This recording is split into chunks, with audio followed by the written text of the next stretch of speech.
Yes. She sent us away. My brother stayed with another tribe. I came here, or I was brought here. She died with the people of the Ant, didn't she? I do not know. There are no stories about her.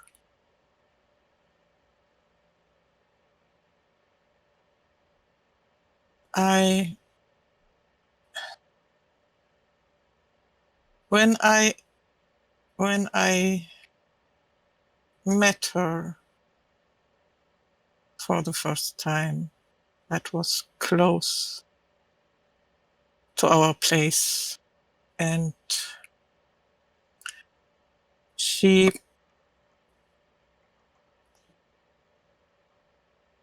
asked for you and your brother. I thought she just wanted to know. I found out she wanted revenge. I do not know what happened to her. I am not sure what she will be trying to do. But you are probably as much in danger as are all of my people. I sent Farth to acquire these sands for the reason that I said earlier. May I see them? Looking at Farth. I was just thinking that when she started saying this, I take a step forward and put the sand in front of her, and then I take a look at Ikasha and take a step back.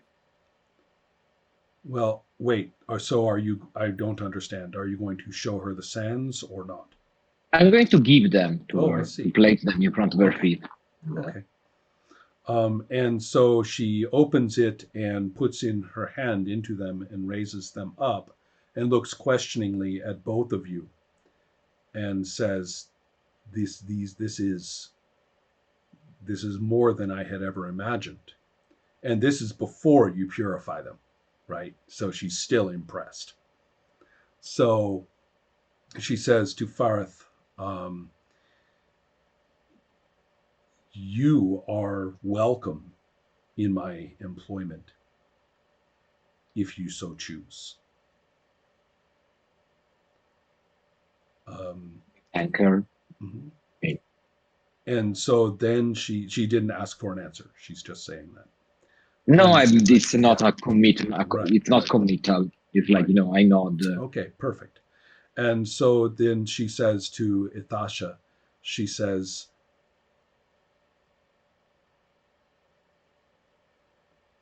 so you have brought everything I asked for, more than I could have dreamed. But you have also perhaps brought a vengeful ghost. And yet she promised me no harm. Is that right, Ithasha? She threatened no harm against me or my brother?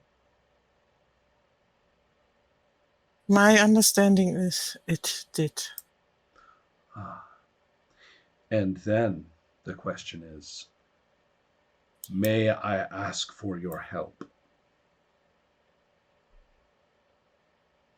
And speaking for myself, and I assure you for my brother,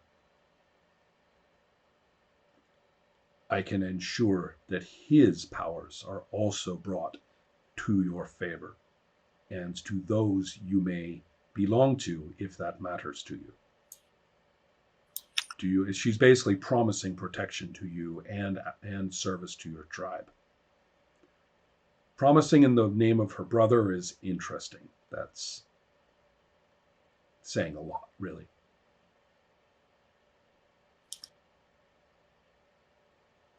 I believe you. And I thank you. Can you make can these form? She'll say what weapons these will form, or what glass this will make. Ferrith, don't you agree? Yes, it's definitely something that could be done. And I say to her that I say the sand is yours, as promised, She and says, you may do away. fine as this is, we will have to sift it. We will have to remove every impurity from it. That will take days. But I suggest my friend can do that in a much more efficient way. Athasha, she looks at you with a little bit of just. Her face is very duster at the moment. A human would see no expression. You see that she's completely puzzled. She's looking at you like, really?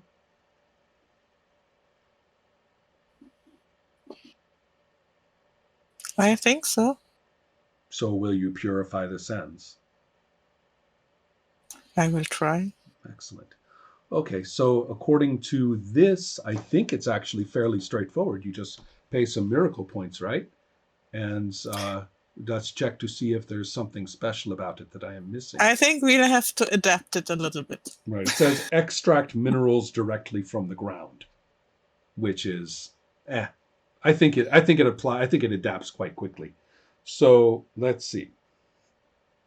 I'm somewhat concerned about the amount of sand we have, right, and the amount of what I can extract. Well, the area is even for the most minor version, 5 feet cubed. 5 feet is about a meter and a half or so, a little bit more, and so 5 feet cubed is a hell of a lot of mass, and that's a lot more mass than what's in these bags. Otherwise, Ferrith would have been some kind of Conan or something to carry it around. So, from my point of view, right, as big as he is, yeah, kind of. And then it says, but I figure that's like right. Here it would be you extract 1 bead of minerals, but basically that's only of a cost of 9. So if you hit it with cost of 9 a few times, you will get, I think we don't really need to worry about how much you can get. You only need to get enough to show her what you can do. And so even just 1 bead is enough for that. So what you will produce what happens. So yeah. So this shouldn't be too bad. No, even just 9 points will definitely demonstrate what the ability.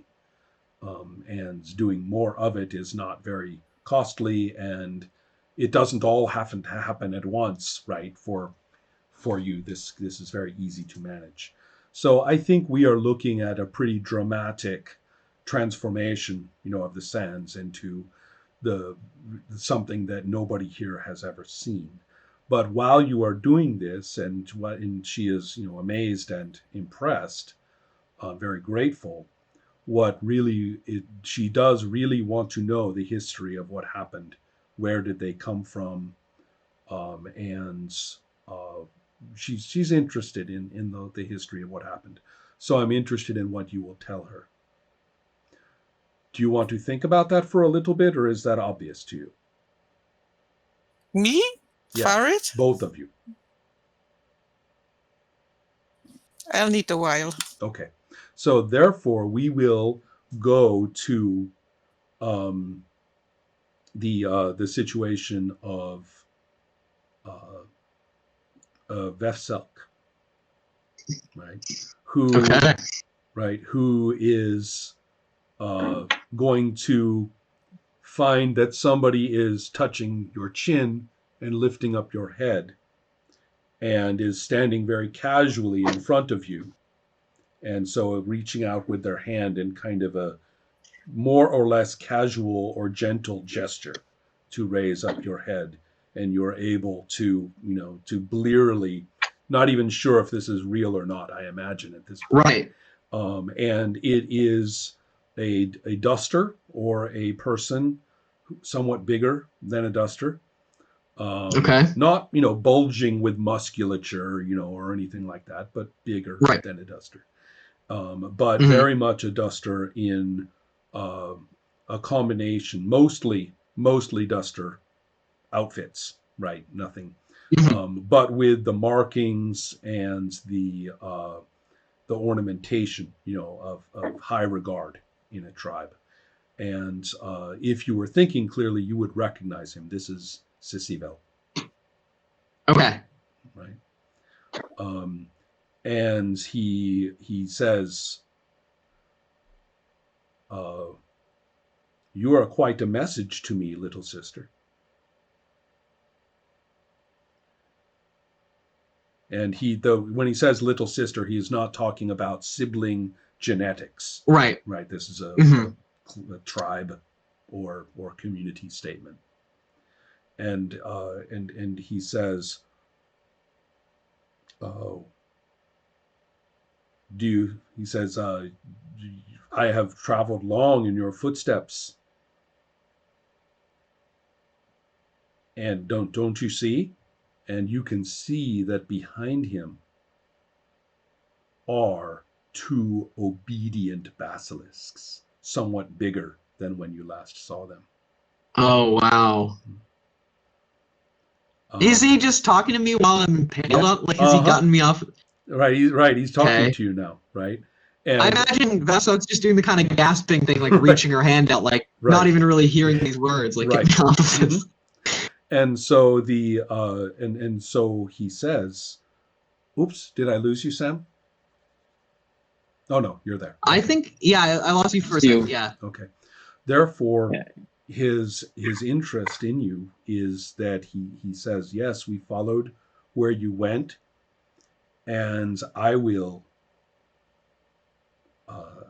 He says, and I owe you a great service. I owe you great regard.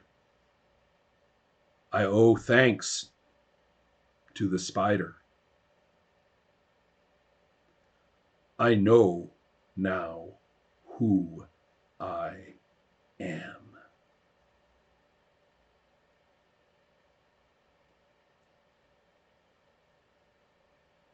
Choose. Remain here. Die with honor and be remembered by us.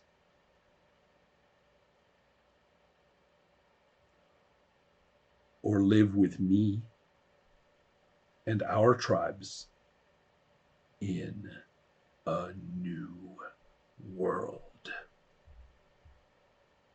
of our making. Okay. Yeah, Vefselk she's conscious enough to hear what he's saying now. There's like tears streaming down her face. And I think she just grips the pole and pulls it deeper into her. Okay. All right. And he will actually put his forehead against yours. And he will be there until you die. Oh my god, that's insane. Okay, yeah. Right. So, yeah, that's... So, yes, you have a master of the sands of death now. Look at that place where the second picture that I showed, the old ruined city in the sands. He and his people have discovered that, the old home of the first humans. Oh my god. And they are moving in. Right. That's where he would have Holy taken shit. them. Right. So, and of course, the people of the Ant have been completely overwhelmed by this crazy death cult situation, and who knows what that interaction was, right? Right. And there would have been more information about what he meant by a message, that you were a message to him from Zadev, right? And so there's content there, but you can just imagine that there is some sort of earth-shattering rearrangement of power among the tribes out there going on. Mm-hmm. Yeah. Right. And not all in agreement with one another.